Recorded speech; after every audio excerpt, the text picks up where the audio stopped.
Ito ang una kong trip sa Taipei. Nandito ang dalawang taong gusto ko. Si Ivan na kasabay kong lumaki at ang best friend ko mula nung high school, si Charlene.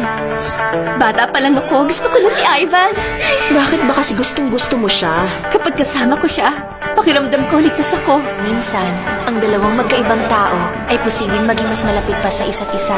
Heto silang dalawa, si Charlene at Ivan. Pero paano naman si Ivan at ako? Charlene, gusto kita.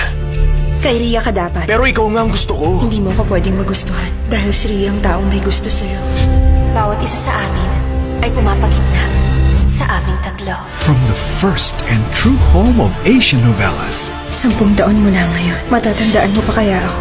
Nag-drop out na si Charlene sa school. Hindi na siya babalik. Huwag mong pababayaan si Ria. Sa bawat paglingon niya, ako ang makikita niya. Gusto kong pakasalan mo ako. Ang pagmamahal dapat ipinaglalaban. Hi. Long time no see. Bumalik talaga ako para alamin kung natatandaan mo pa ako. Sino nga ba ang may karapatan? Ang pinakasalan Ang laki ng pinagbago ni Ivan. o ang tunay na minamahal?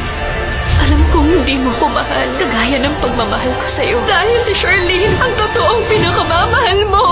Wala na ba ako sa iyong puso? Magwawakas na ba ang pag-ibig? Akala ko mawawala ang pagmamahal ko kay Ivan 10 years ago. Pero nagkamali ako. Hindi na ako papayag na mawala ka ulit.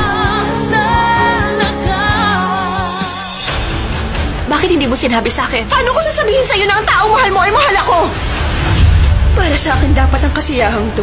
Gusto ko lang ipahiram sa'yo. Pinahiram mo siya ng 10 taon. Bakit hindi pa habang buhay?